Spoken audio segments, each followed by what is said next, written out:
Bom dia, boa tarde, boa noite. Não sei que horas o vídeo vai ser visto, né? Mas aqui é o aluno Felipe Peroni, o único membro do grupo 13 da turma 2 de rede de computadores. E nesse vídeo eu vou falar sobre o artigo do design de um algoritmo client de seleção de qualidade baseado em Q-Learning para streaming de vídeo adaptativo HTTP. Bom, agora eu vou falar da motivação do artigo num caráter mais introdutório para dar estrutura para o que vai ser dito daqui para frente, né? Bem, nos últimos anos, é óbvio, né, que os serviços multimídia ganharam muita popularidade e esse crescimento, pelo menos grande parte desse crescimento, é atribuído aos serviços de streaming de vídeo. Esses serviços podem ser divididos em IPTV e OTT. O IPTV, que é a televisão por protocolo de internet, ela é oferecida por um provedor de rede e gerenciada por meio da alocação de recursos. Já o OTT, que são serviços over the top, possui como característica a transmissão do vídeo pela internet. E as técnicas de HTTP Adaptive Streaming estão se tornando cada vez mais o padrão para o streaming de vídeo OTT. Então é claro que é dele que a gente vai falar aí ao longo do artigo.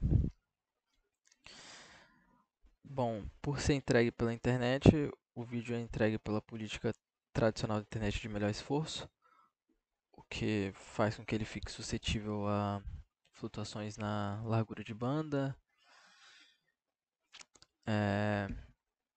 tráfego, dentre outros. Em questão a exemplos dessas implementações no IPTV, dos exemplos que eu encontrei não achei nenhum interessante, nem que eu conhecia. O OTT é bastante conhecido, né, em outra mão. O OTT, exemplo, é YouTube, Netflix, Prime Video, dentre outros serviços mega conhecidos aí. Bom, falando agora dos clientes RAS, e eu vou ficar chamando o HTTP Adaptive Streaming de RAS, para não ter que ficar repetindo esse termo o tempo todo. Bom, os clientes RAS de última geração, eles empregam heurísticas determinísticas, né, para adaptar o nível da qualidade que ele solicita com base nas condições de rede e dispositivo que ele está situado. E antes de prosseguir, eu vou só definir a heurística, que vai ser um termo que a gente vai usar bastante aqui também, é bastante usado no artigo. A heurística é um conjunto de regras e métodos que conduzem a uma descoberta ou a uma tomada de solução. No nosso caso aqui vai ser mais como um conjunto de métodos que realizam a tomada de uma solução num algoritmo. Isso é mais nesse sentido. Bom, continuando, os sites mais modernos eles têm essas características, mas as heurísticas de RES mais tradicionais eles são mais rígidos, têm configurações mais rígidas que fazem o que eles se adequem a configurações mais específicas de rede, não sendo ótimo para atender uma ampla gama de cenários, né? Porque eles vão ser menos flexíveis, já que eles se adequam apenas a condições específicas. Bom, nesse artigo vai ser então produzido um cliente REST adaptativo baseado em Q-Learning e, ao contrário das heurísticas mais tradicionais, o REST proposto ele aprende dinamicamente do o comportamento desejado, né, que é o comportamento ideal, é, melhor correspondente ao ambiente que ele está situado, o ambiente de rede, né, que ele está situado. E para isso a gente vai ter que considerar vários aspectos da qualidade de vídeo e construir uma função de recompensa capaz de ser ajustável. E essa ajustabilidade dela é bastante importante, porque justamente por ser ajustável que ela oferece a oportunidade de focar em diferentes aspectos da, da qualidade de experiência, que é a qualidade percebida pelo usuário final. E como a qualidade para um usuário é diferente para outro, a qualidade é subjetiva e justamente essa subjetividade que é favorecida pela ajustabilidade que eu disse. Então, justamente por ser ajustável, consegue se alterar a função de recompensa, fazendo com que ela se adeque mais à noção de qualidade do fornecedor, a função de qualidade que ele deseja despertar no usuário final. Bom, o cliente REST proposto ele foi avaliado usando um simulador com um ambiente controlado de rede, um ambiente controlado e simulado de rede. E para realizar essas avaliações foram investigadas múltiplas configurações dessa função de recompensa para ver quais apresentam melhores resultados ou resultados mais significativos do aprendizado por reforço. Bom, os resultados das simulações aí fazem com que a gente consiga comparar o REST baseado em Q-Learning proposto com o REST tradicional do Microsoft e IIS Smooth Streaming. E essas avaliações mostram que o proposto consegue superar ele nos ambientes de rede que foram avaliados. Bom, para dar mais uma estrutura, mais repertório para o que vai ser dito, acredito que seja de bom tom definir o que é o RES para prosseguir. Bom, o HTTP Adaptive Streaming é uma técnica usada para transmitir conteúdo de vídeo e áudio pela internet. Essa transmissão tem que ser realizada de forma eficiente, né, para gerar satisfação suficiente do lado do usuário final. E ela vem sendo cada vez mais utilizada em serviços de vídeo OTT, como dito. Bom, as desvantagens eu dei um spoiler ali atrás, né? Que é a entrega para uma internet de melhor esforço, faz com que essa técnica seja suscetível a mais congestionamento de rede, largura de banda, flutuação na largura de banda e vítima de cross-traffic, o que é uma influência negativa para a QoE, que vai ser como eu vou chamar também a qualidade de experiência, para não ficar repetindo o termo qualidade de experiência. Ou seja, afeta negativamente a qualidade percebida pelo usuário final. Do lado das vantagens, a adaptação em tempo real às condições de rede, o conteúdo do vídeo ser entregue de forma mais confiável, já que ele vai ser entregue por meio do HTTP, e a compatibilidade com a estrutura HTTP, já que o HTTP é um protocolo bastante empregado aí na internet e bastante famoso.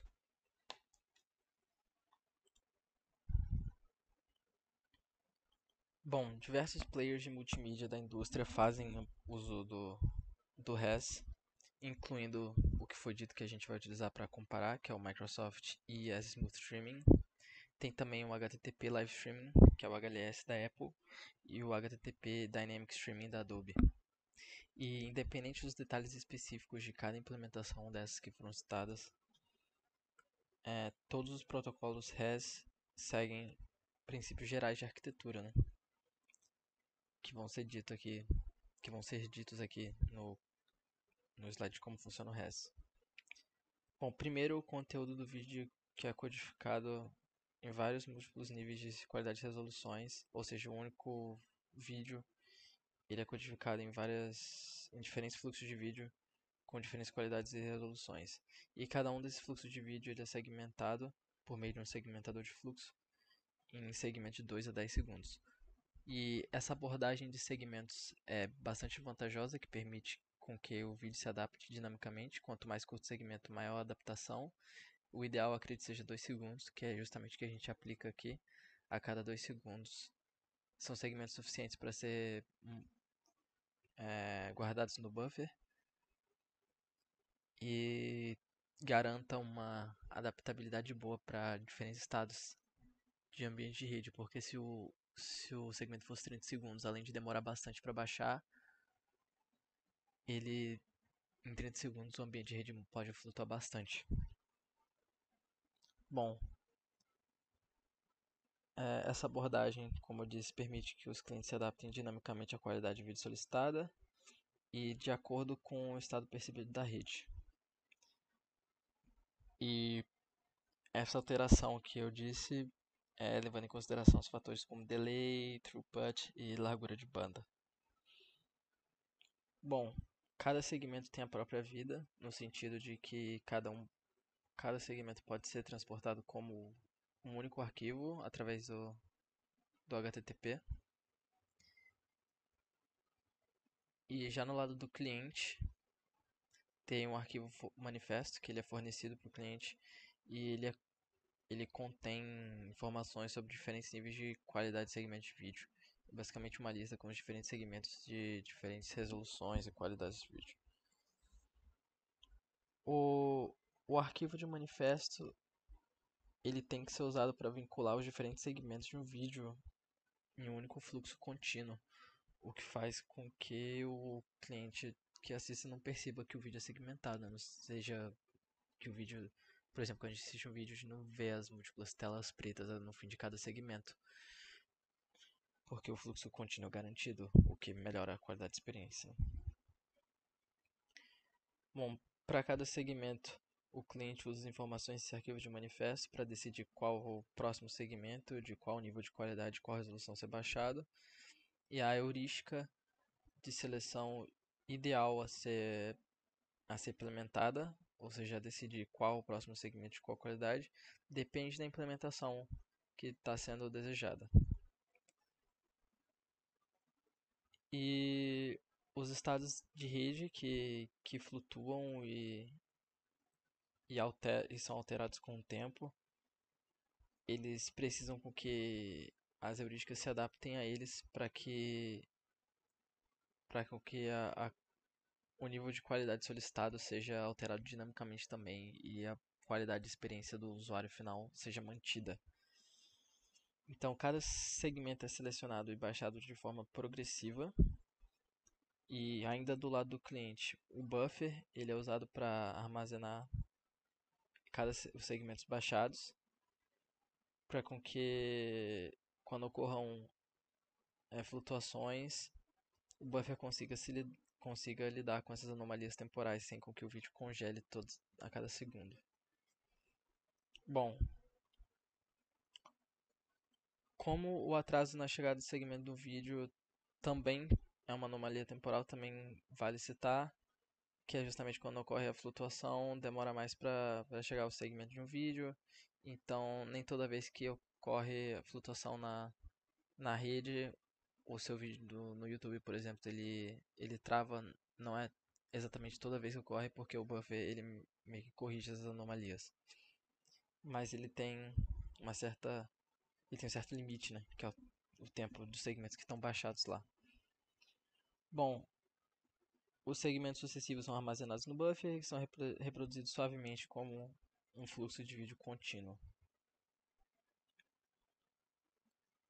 Voltando no que eu estava falando sobre RES e concluindo o pensamento a respeito da motivação do artigo, é importante falar que os RES atuais são determinísticos de novo e as heurísticas rígidas que se ajustam somente a configurações específicas de rede tornam eles menos flexíveis para ajustar uma ampla gama de ambientes, que é uma coisa vista como necessária e justamente essa visão, essa necessidade faz com que seja proposto o Client REST baseado em Q-Learning, que ele é um fator crucial para que o serviço de streaming seja benéfico e garanta um nível adequado de qualidade de experiência para o usuário final. Lembrando que o REST baseado em Q-Learning vai ter um ajuste dinâmico de comportamento de streaming de acordo com o estado percebido da rede, o estado que ele está inserido.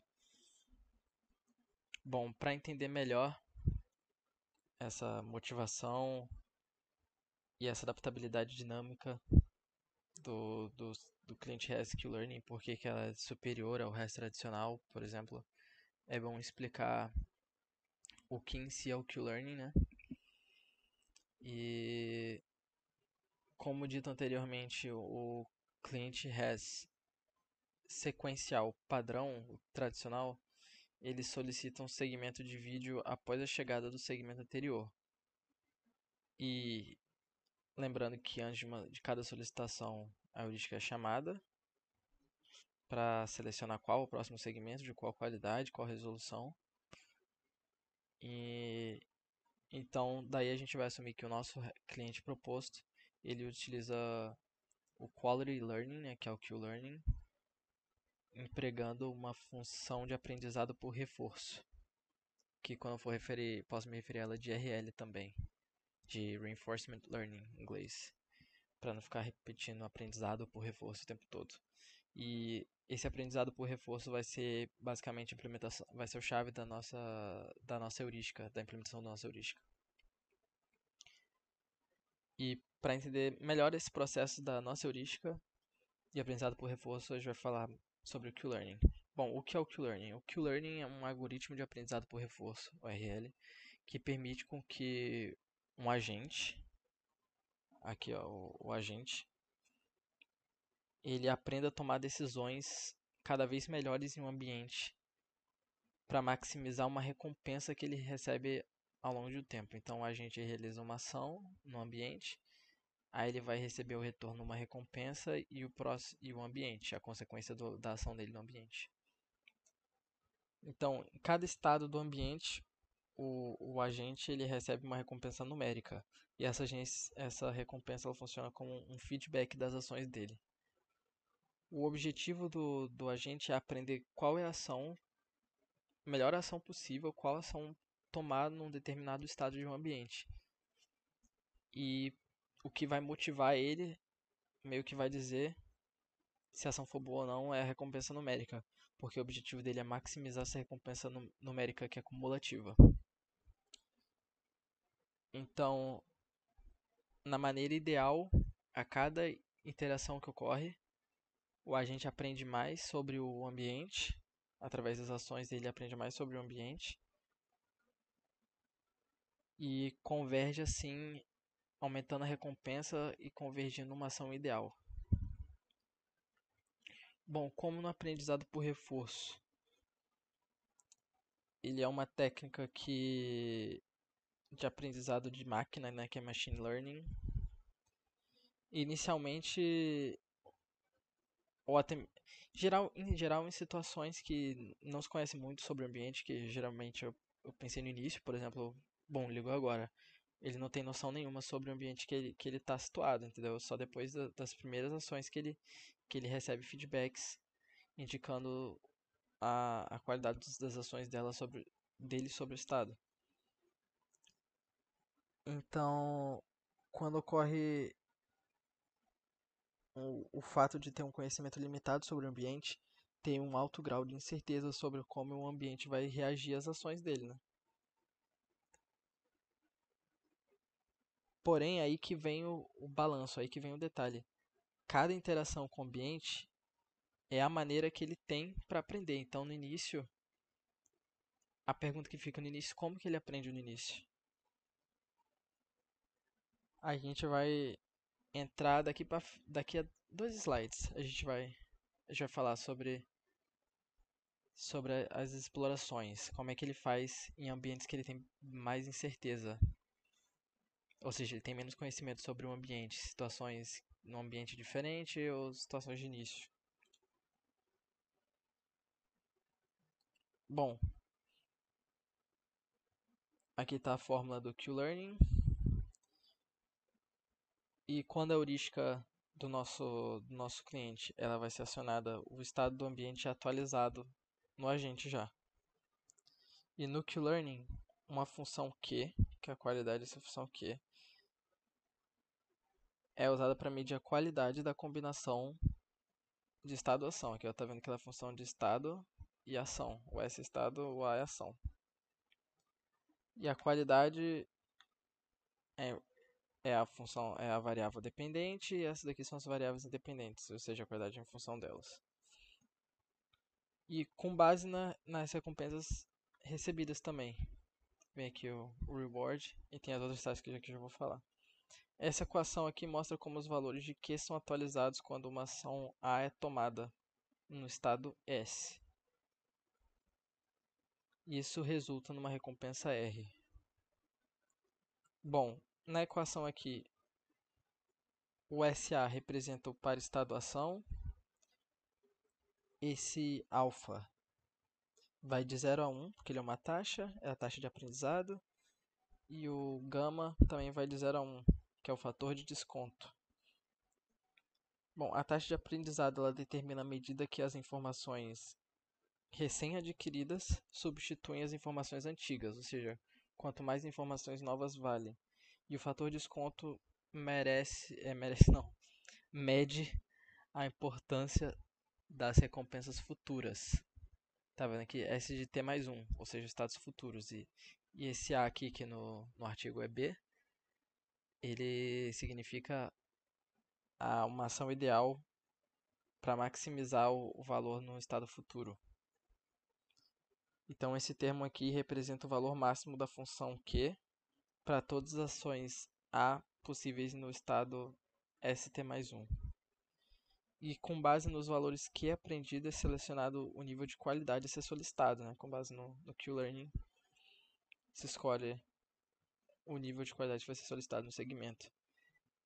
E a tática específica de seleção depende da política utilizada.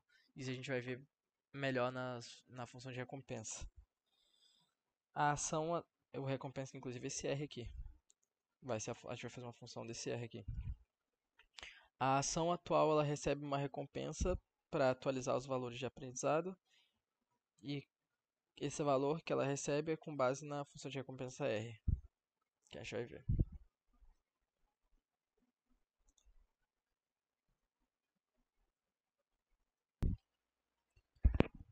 Bem, voltando no assunto de como os agentes devem agir em ambientes de maior grau de incerteza, existem certas políticas adotadas para obter uma melhor tomada de decisão nesse tipo de situação.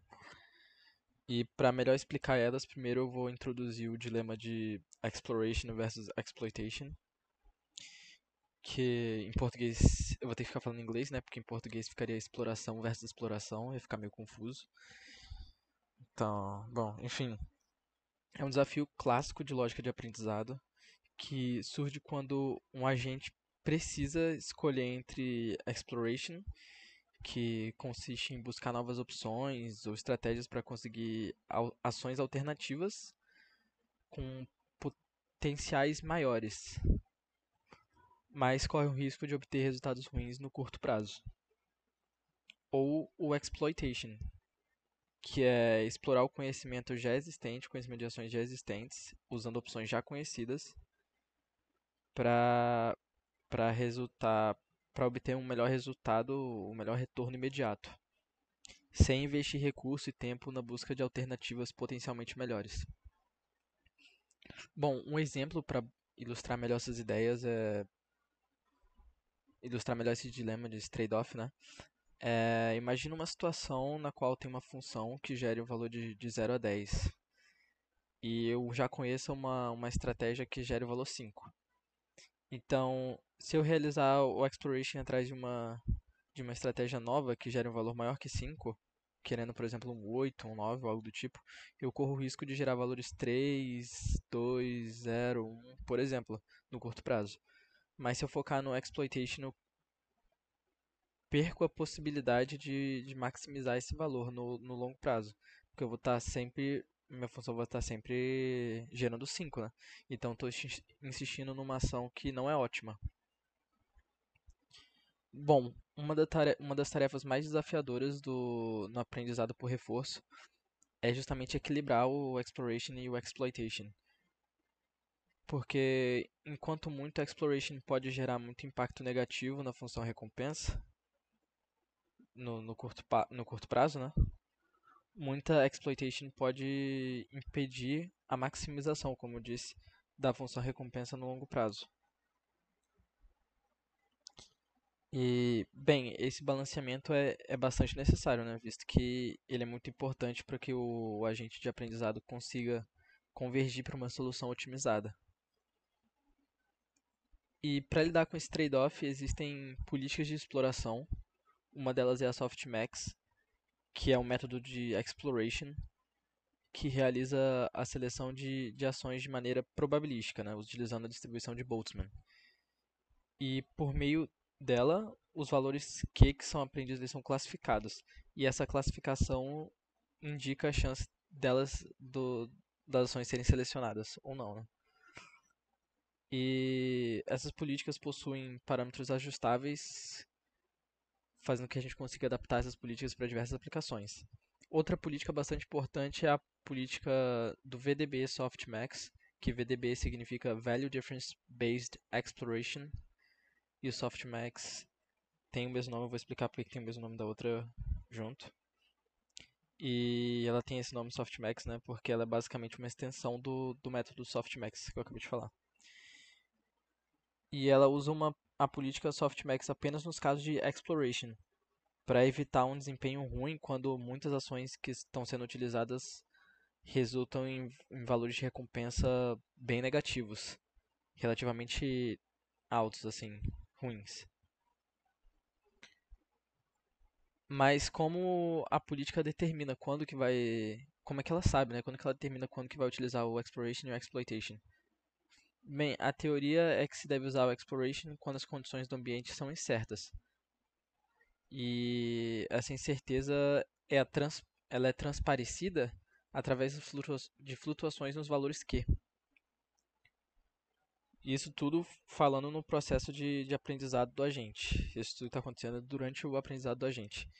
Então, quando ocorrem flutuações nos valores Q, dá, é determinado pela política que o ambiente é bastante incerto e é tendenciado a utilizar o exploration. Então.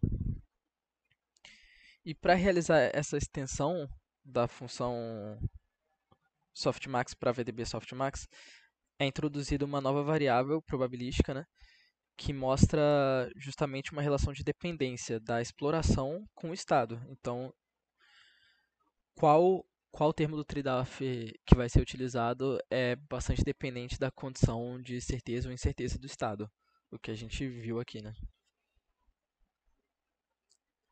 E ela é atualizada constantemente ao longo do processo, ao longo que esse processo de aprendizagem acontece, e ela é atualizada com base nos valores de flutuações do Q, que o que seria a flutuação do Q? Justamente a diferença dos valores Q antes e depois de um único do único passo de aprendizado.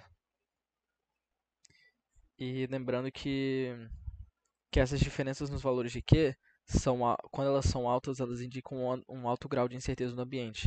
Está tendo muita flutuação, muita diferença nos valores. Então, está tendo bastante aprendizado, o que acontece justamente quando o ambiente é mais incerto. Então, deixa favorável a exploration nesses casos. E na medida que essas flutuações vão diminuindo, o agente ganha mais certeza em relação ao próprio ambiente que ele está, né? Fazendo com que o exploitation seja mais favorável nesse tipo de situação. O client que usa o Q-Learning proposto, ele vai ser avaliado usando ambas essas políticas aqui. Então vai ter uma comparação do REST tradicional, que é o Microsoft ES Smooth Streaming, e o REST proposto no Softmax, empregando o Softmax, né? E o REST proposto empregando o VDB Softmax. Bom, eu vou falar agora a respeito do que eu venho mencionando bastante aí, que é a função de recompensa, que é, só voltando aqui, é justamente esse termo R aqui, da função Q, do estado Q que vai aparecendo aqui. E, bem, como a recompensa é o principal feedback que o agente recebe das ações que ele está cometendo, se a gente quer que o aprendizado por reforço seja eficiente, a gente tem que fazer com que a função R consiga convergir para um valor desejado para a gente. E esse valor tem que ser relacionado com o comportamento que a gente quer, né? Que é o comportamento que a gente acha que é ideal. E como o objetivo é aumentar a qualidade de experiência, que é o E, a gente tem que fazer com que a nossa função R consiga ser uma medida da qualidade do usuário. E isso traz a gente de volta ao fato que a qualidade do comportamento de streaming é relativa e varia de usuário a usuário, né? Então, vou ilustrar isso num exemplo, né, que é uma pergunta que como é melhor como seria melhor? Oscilar entre duas qualidades diferentes no vídeo ou que um vídeo fique apenas numa qualidade entre essas duas, uma qualidade intermediária entre essas duas? É uma pergunta difícil e justamente é intuitivo, né, que a resposta dessa pergunta é questão de opinião, não tem resposta certa ou resposta errada. Então, o ideal para a nossa função de recompensa R é conseguir implementar uma certa configurabilidade que o provedor de serviço consiga, para que, né, o provedor de serviço consiga expressar a ideia que ele tem de qualidade na função dele, entendeu? Então, cada um que está provendo o serviço consegue adaptar o produto que ele quer do jeito que ele quer, na noção dele de qualidade, né? E bem, para construir, né, falando agora da construção da função de recompensa, a gente vai levar em consideração três aspectos principais. Eles são o nível de qualidade do vídeo que está sendo reproduzido, a oscilação dos níveis de qualidade e os esvaziamentos do buffer, que é justamente o que faz com que o vídeo seja interrompido, que ele trave, congele. Bom, lembrando que os três aspectos são relacionados todos durante o desenvolver do vídeo, né? E até durante o playout do vídeo. E a gente vai ver, né, que esses três aspectos fazem uma função daqui a pouco que é uma combinação linear, né? Basicamente uma soma ponderada de quatro termos, porque vão ser um termo desse aspecto, um termo desse, e esse último aspecto do buffer vai gerar mais uma componente que vai ser levada em consideração, né? Porque ela afeta a qualidade QoE. Mas a gente vai ver isso daí em breve.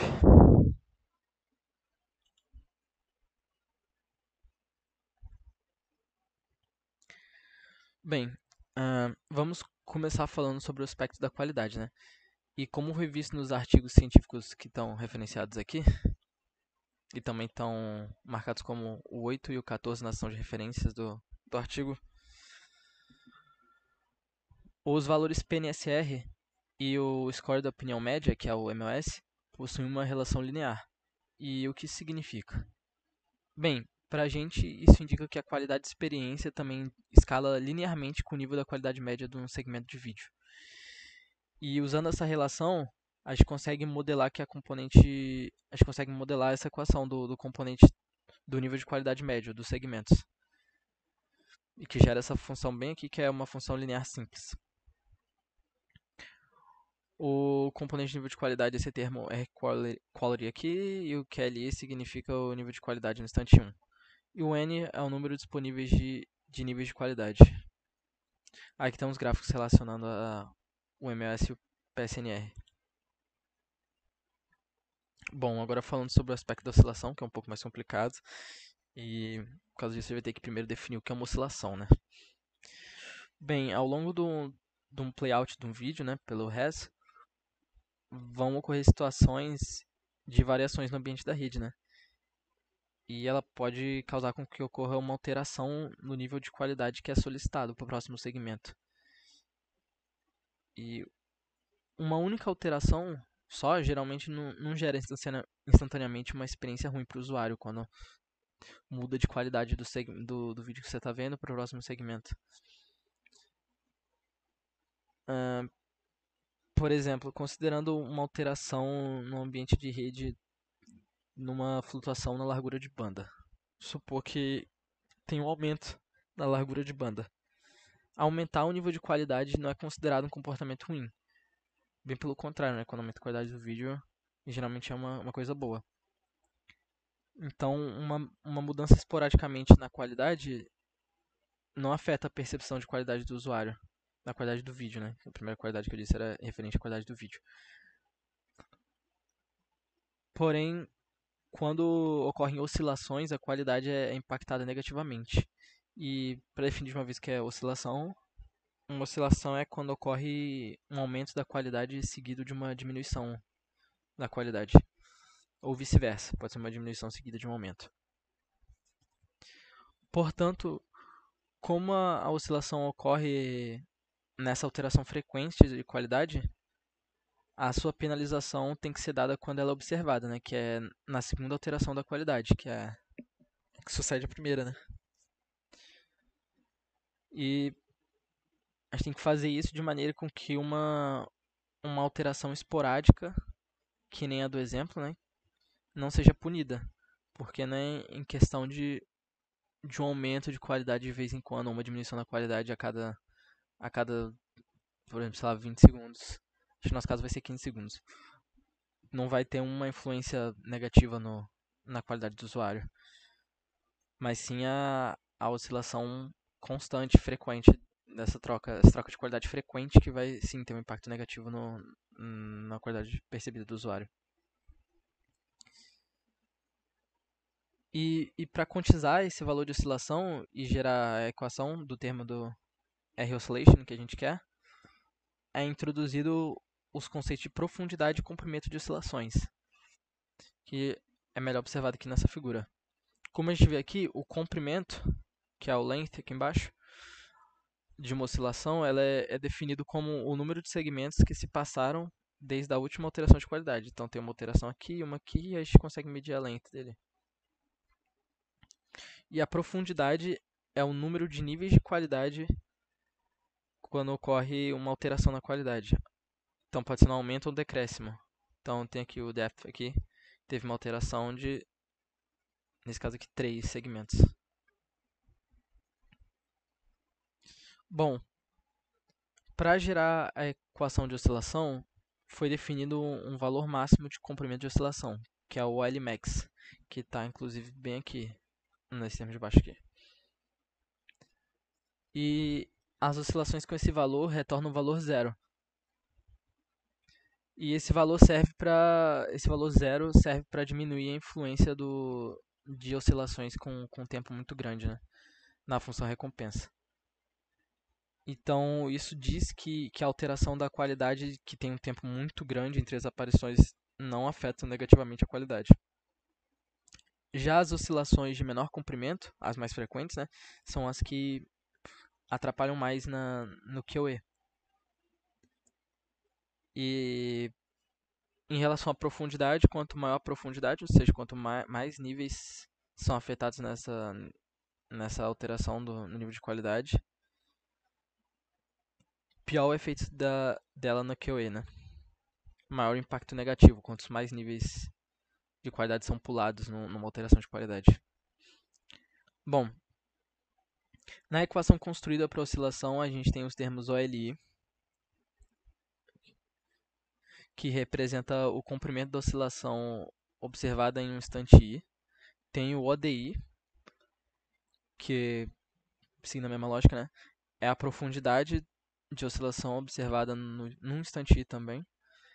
E o R-oscillation é o termo que a gente quer, que é a componente de oscilação na função. E vale observar aqui embaixo que se a gente igualar o LI ao Lmax, a gente tem zero na recompensa, né? E indicando que trocas de qualidade que tenham um tempo de Lmax, que no nosso caso eu acredito vai ser 15 segundos, ou mais, não influenciam negativamente no QE. Bom, falando agora sobre a componente de esvaziamento do buffer. Bom, quando um buffer esvazia, o play do vídeo é interrompido, né? E ocorre o que a gente chama de rebuffering, que é basicamente baixar e armazenar os próximos segmentos do vídeo no buffer de novo. O buffer é tipo um carro, o tanque de um carro, né? E os segmentos baixados nele são o combustível. E quando ocorre o play do vídeo, o combustível é consumido, só que vai sempre baixando. E quando acaba, o buffer tem que abastecer. Quando ele acaba de uma vez, quando o buffer esvazia. E esse abastecimento é basicamente o rebuffering. Bom, essa interrupção de vídeo, ou também chamado congelamento, tem um impacto extremamente negativo no QoE, que é bem lógico, né? Quando o vídeo trava é bastante chato. Então, a primeira ideia que a gente vem na mente quando pensa na, na negatividade dessa situação, né? E no impacto extremamente negativo que eu disse no QoE, é justamente dar uma recompensa muito baixa quando o vídeo travar. E isso está certo? Não. Isso está, inclusive, bastante errado. E a inclusão desse efeito de congelamento na nossa função não vai ser fácil assim, vai ser um pouco mais complicado. E, mas o porquê? Por que que isso é errado? Esse comportamento de punir o último segmento de travar é errado? Bom, isso é errado porque o congelamento não é só a consequência de uma única decisão, e da última decisão, assim, no nosso exemplo, né? E sim uma sequência de várias ações ruins anteriores do agente. Mas como o feedback fornecido pela recompensa R ele ocorre a cada ação, então ele tem uma escala de segmento a segmento, punir diretamente o momento que o vídeo congela é punir uma ação injusta. E punindo uma ação injusta, a gente está incentivando o comportamento de aprendizado errado. Porque o vídeo pode ter congelado porque o buffer vem sido esvaziado uma sequência de ações atrás. E justamente a última ação antes do vídeo travar pode ter sido uma ação positiva, só que não foi suficiente. E punir justamente essa ação é incentivar o aprendizado errado do agente aprendizado. Então, para resolver a situação, a gente vai ter que analisar duas componentes, né? Que foi o que eu disse, que em relação ao esvaziamento do buffer, a gente ia ter duas componentes da função de recompensa. Elas são o nível de preenchimento do buffer e a alteração no armazenamento do buffer. E considerando as duas, nessa maneira a gente consegue avaliar a evolução do armazenamento do buffer, que pode possivelmente se encaminhar para um esvaziamento na capacidade dele, né? O congelamento, que é o que a gente quer evitar.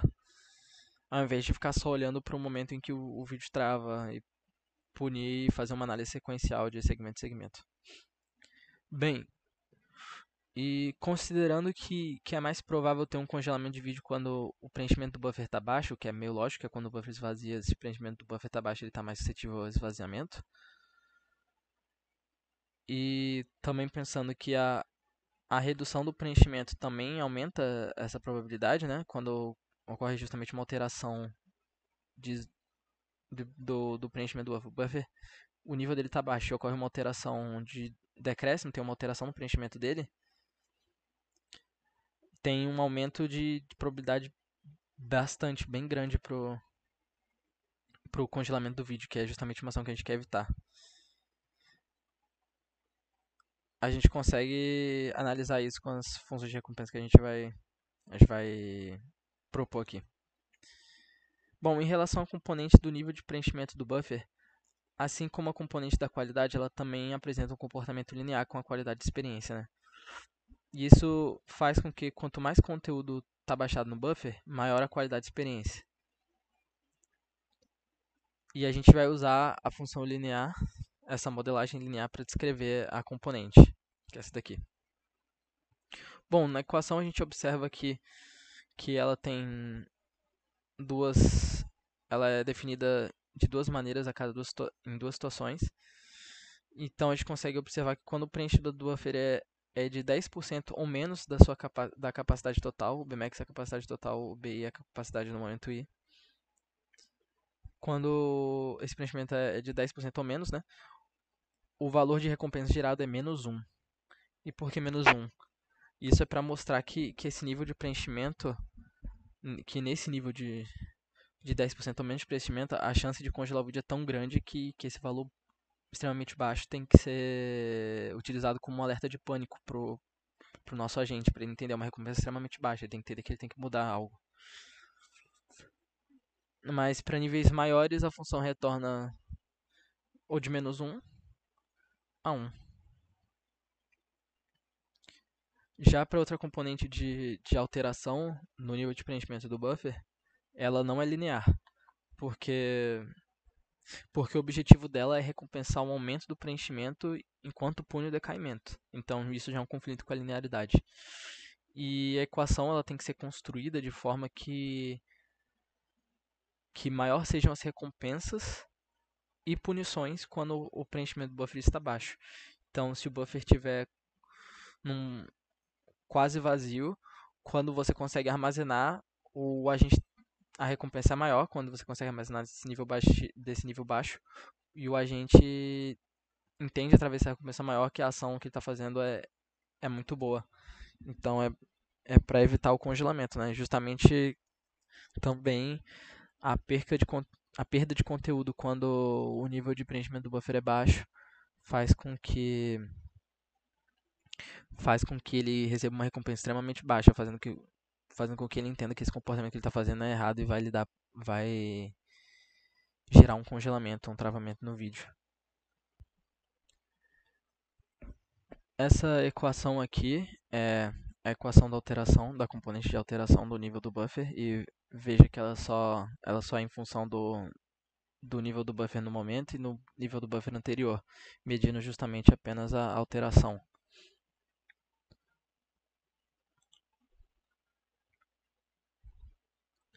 Bom, os comportamentos gráficos das componentes aqui mostradas estão aqui nas figuras ao lado, né? Eu omiti a componente de qualidade e a de nível de preenchimento do buffer, porque elas são funções lineares simples, né?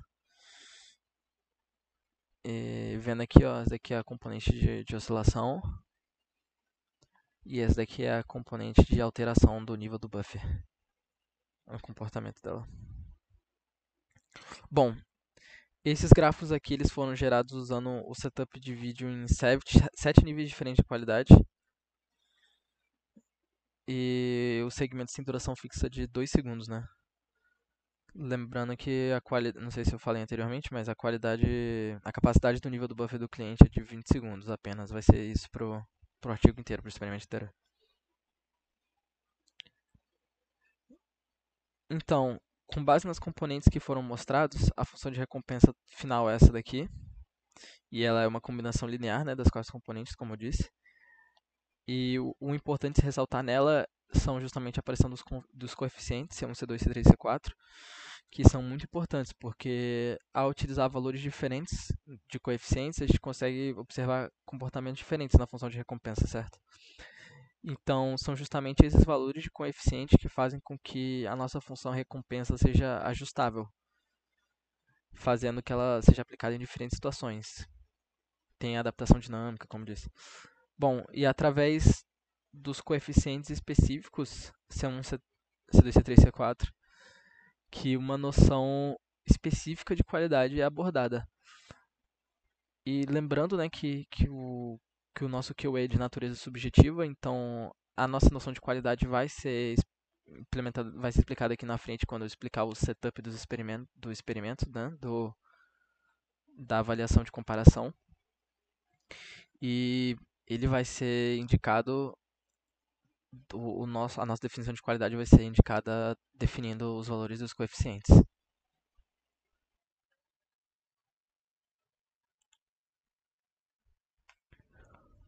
Bom, agora eu vou definir o estado do ambiente de rede, né? E para isso eu vou mostrar as informações que o agente recebe em relação ao estado que ele está situado, né? Para que a gente consiga assim calcular a função de recompensa R e consequentemente definir o nível de qualidade atual Q. Bom, as informações necessárias para o cálculo da função de recompensa, justamente que a gente vai definir como estado do ambiente de rede, né? E esses parâmetros eles são os mostrados na tabela. Então, primeiro é o preenchimento do buffer, que tem um alcance de 0 ao preenchimento máximo e a sua unidade em segundos. E a quantidade de níveis que ele apresenta é o preenchimento máximo do buffer dividido pelo período do segmento.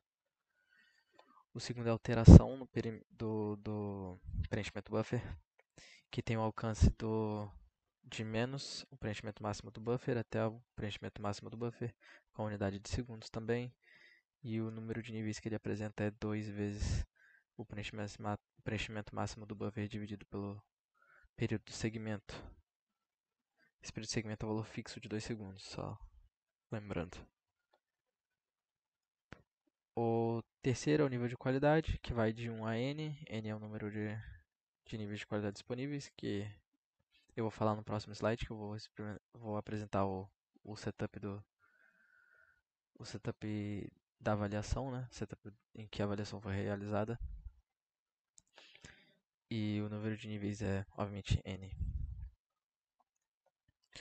E a banda larga que vai de 0 à banda larga máxima, sua unidade é bits por segundo, e vai de...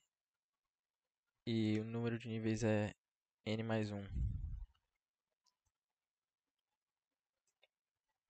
O comprimento de oscilação, que vai de 0 a 30, unidade de segmentos, nível 31, 0 a 30, 31, né? E outra profundidade de oscilação, que vai de 0 a n-1, com n níveis.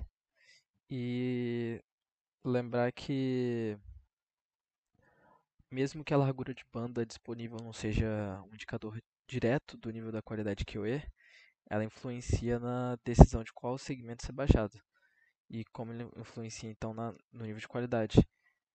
Então, portanto, o estado de ambiente de rede foi estendido para que seja incluída a banda larga aqui disponível na rede. Bom, em relação ao setup experimental, o experimento da avaliação do cliente RES ele foi feito utilizando o framework NS3, que está referenciado no artigo 4 da seção de referências do artigo original, né? E também está nas referências bibliográficas no final dos slides aqui, que eu vou apresentar no final do vídeo. E, bem, em relação ao setup experimental do vídeo, a gente usou um vídeo trace de um vídeo chamado Big Bunny Video, e ele consiste de 299 segmentos, que tem uma duração fixa de 2 segundos, o que, multiplicando então 2 segundos pela quantidade de segmentos, dá uma duração total de aproximadamente 10 segundos de vídeo. O vídeo é codificado em 7 níveis de qualidade, então o N é 7, com os bitrates variando de 300 kB por segundo a 2.346 kB por segundo, como a gente vê aqui na tabela. E para garantir que o nosso agente de Reinforcement Learning tenha tido tempo suficiente para que ele consiga convergir, foram simulados 350 episódios do mesmo vídeo trace, né, que foi o que eu disse, do Big Bunny Video. Bom, para gerar um ambiente em que os clients RES vão ser avaliados, foi modelada então uma topologia básica de uma rede que consiste de um cliente RES, como a gente vê aqui na figura, o cliente RES e o servidor. E para construir o modelo de banda larga dessa rede foi utilizado um gerador de cross-traffic, que também está aqui na imagem. E o tráfego gerado por ele foi uma sequência fixa de níveis de bitrate, né, que são enviados por um enlace de 3 megabytes por segundo. E cada nível de bitrate ele é uniformemente distribuído de 0 a 2760 kilobytes, num tempo também uniformemente distribuído, né, de 0 a 300 segundos, de 1 a 300 segundos, perdão. Bom, a largura de banda disponível varia de 203 a 2355 kilobytes por segundo, com uma média de 1513 kilobytes por segundo. E no lado do cliente tem um buffer de capacidade máxima de 10 segmentos. E como eu disse, cada segmento tem um período de 2 segundos, então são 20 segundos de capacidade que ele tem. E é basicamente por conta desses parâmetros que é possível realizar a avaliação que leva em conta diferentes ambientes de rede, né? Que essa modelagem com o tráfego, a gente consegue avaliar diferentes ambientes, inclusive ambientes mais parecidos com a realidade, em diferentes situações, fazendo com que a gente consiga comparar de maneira eficiente os dois clientes para ter objetivamente qual tem o melhor desempenho.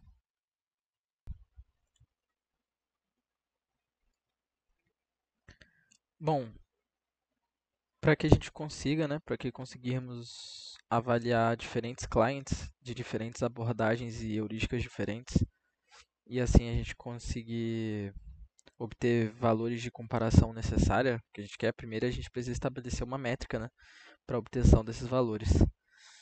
E ela tem que ser uma metodologia que seja capaz de levar em consideração a transmissão inteira do vídeo, né, como critério de análise. E qual métrica utilizar ainda é um tópico aberto de discussão, não existe um padrão específico e que é indicado em todo lugar que é o melhor, ainda é uma discussão aberta. O autor do artigo ele propõe uma metodologia intuitiva com base no que a gente viu para avaliação dos client has.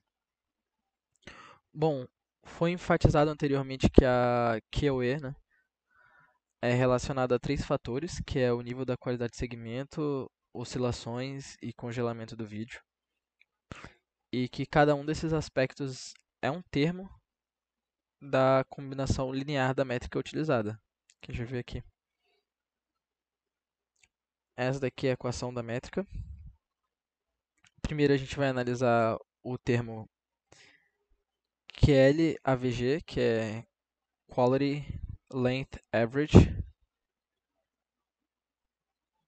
E é o nível médio de qualidade sobre N, que é o número de qualidade disponível.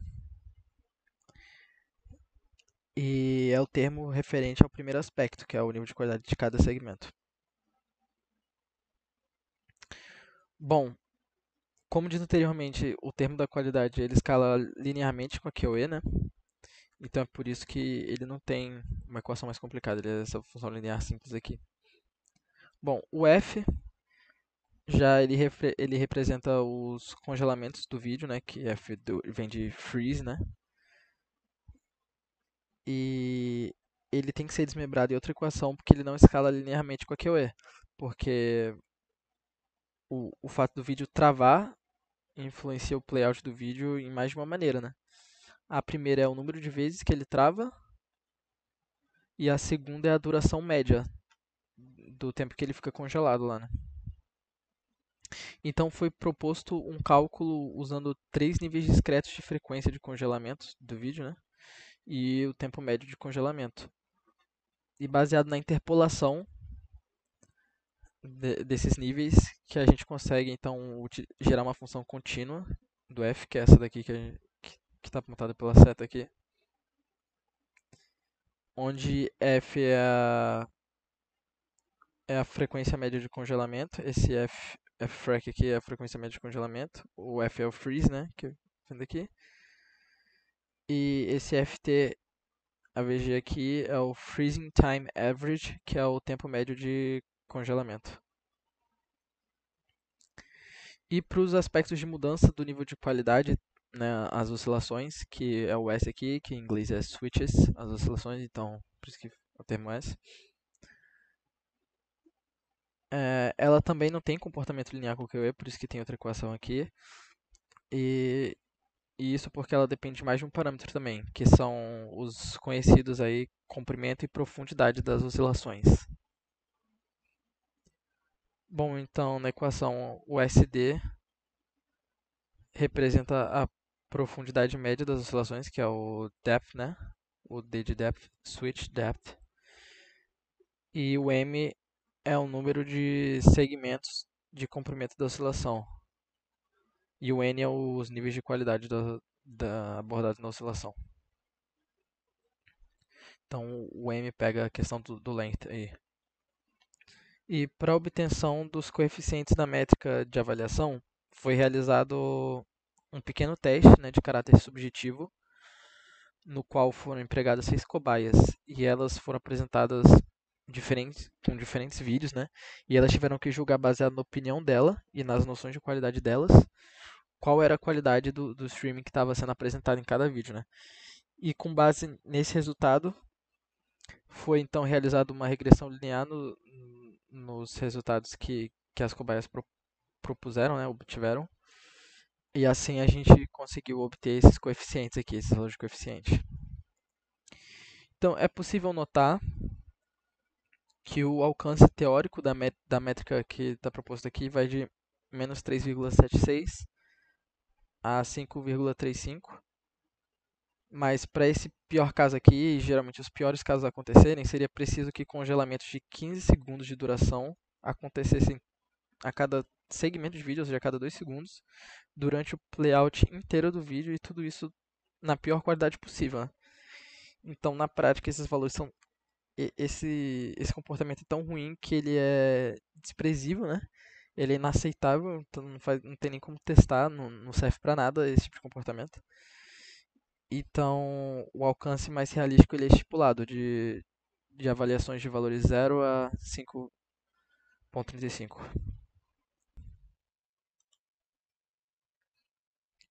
Bom, então agora que foram apresentados os conceitos principais, o ambiente de rede e as condições do setup do experimento, vamos analisar os resultados obtidos, né?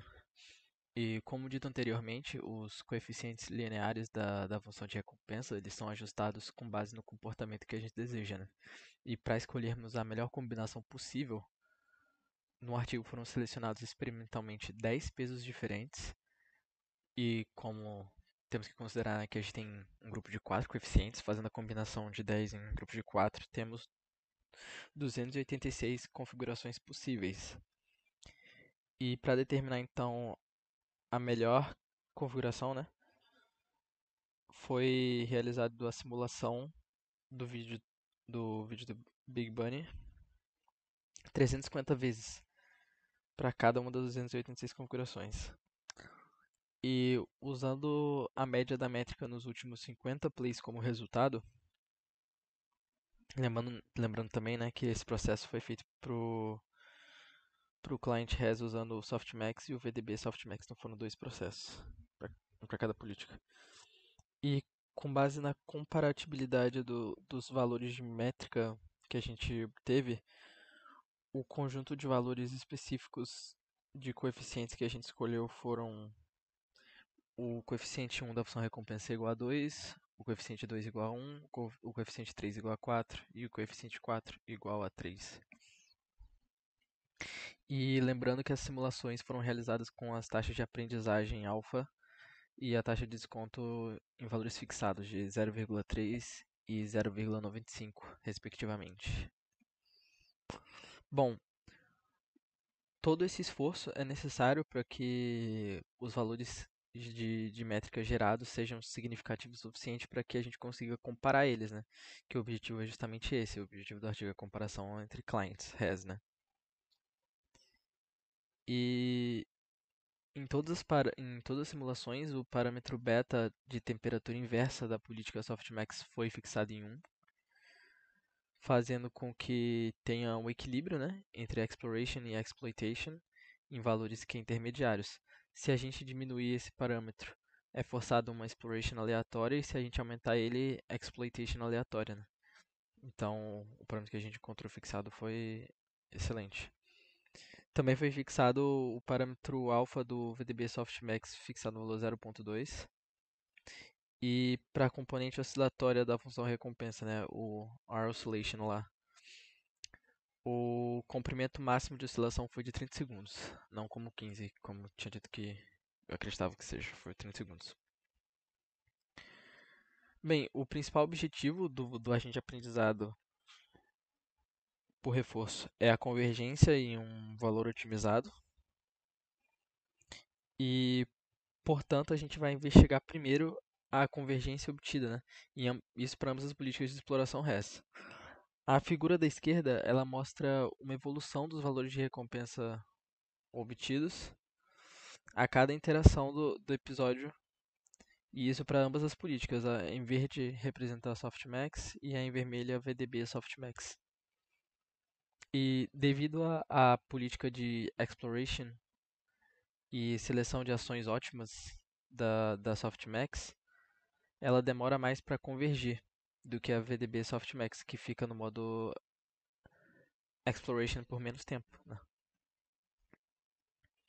Mas esse comportamento do Softmax não necessariamente traz só desvantagens, né? Porque como no modo VDB Softmax, o modo Exploitation nunca atinge o 100% de otimização, lembrando, né, no exemplo que eu dei anteriormente, é como se ele estivesse sempre na função 5 ali, ele nunca vai maximizar esse valor se ele ficar sempre na Exploitation, né? A melhor solução, nos casos, é a aplicação da Exploration Softmax. Mas essa observação de que tem que ser aplicada a Exploration Softmax ela só é vista em momentos de flutuação, que é o que é visto mais ou menos aqui nessa faixa do episódio 175, por exemplo. Então, por ficar no Exploitation muito tempo, ocorre essas flutuações, o que não acontece no Softmax em verde. Bom, a convergência não precisa ser vista somente em termos de valores absolutos de recompensa, como a gente viu agora, né? Ela também pode ser vista analisando comportamentos. E no caso, o comportamento do cliente has, né? Bom, olhando para a figura da direita, que é o que eu estou falando agora, né? Que a gente vai analisar baseado no comportamento do cliente has, a gente consegue observar dois gráficos que representam o nível de qualidade médio requisitado pela heurística do cliente a cada segmento, né? Durante o playout de um vídeo. E a gente consegue comparar os resultados do episódio 20 com o episódio 350. Bom, nos primeiros episódios é nítido, né, e também lógico, baseado no que a gente viu, que o comportamento da qualidade de segmento escolhida é instável, tem bastante variação. E no 350, após a convergência observada, a convergência que é observada na figura anterior aqui da esquerda, aqui na parte do episódio 350 o valor convergiu. E é observado que é mais estável e mais seguro. Bom, ambos os gráficos mostram os comportamentos para a taxa de aprendizado com um fator de desconto fixo e taxa de aprendizado fixa também, como eu disse anteriormente, 0.3 e 0.95.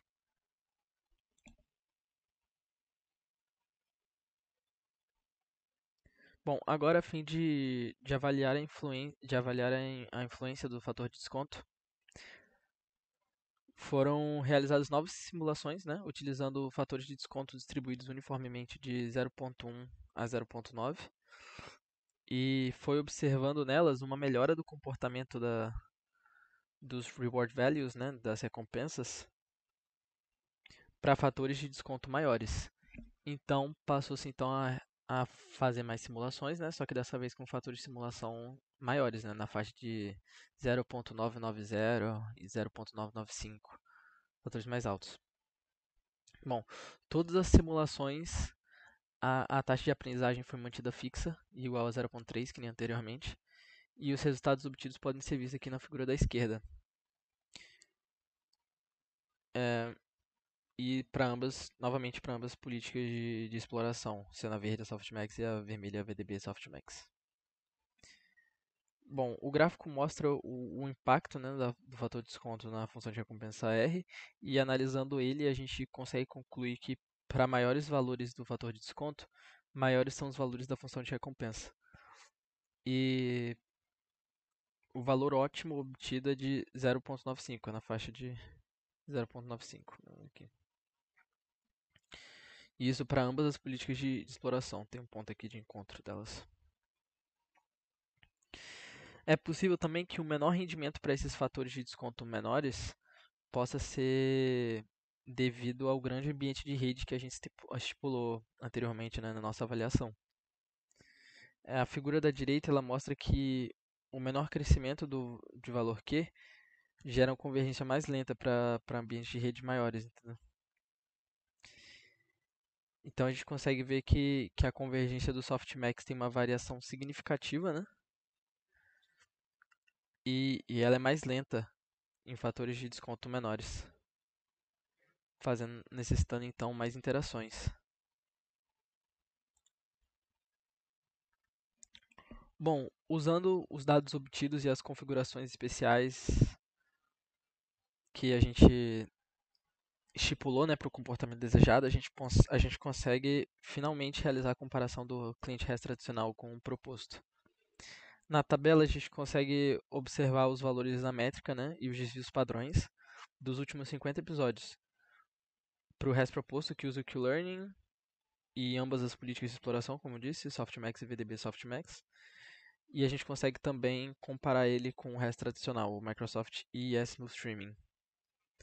Bom, a partir dos valores aqui, os dados mostram, né, que o cliente proposto tem uma performance superior em 9,7% para a métrica de qualidade que a gente estabeleceu e construiu aqui. E os valores de desvio padrão confirmam que o comportamento convergente, o comportamento do agente de aprendizagem ele é convergente. Esse valor aqui é desprezível, ele é totalmente, quase totalmente convergente, né? Esse desvio padrão é desprezível.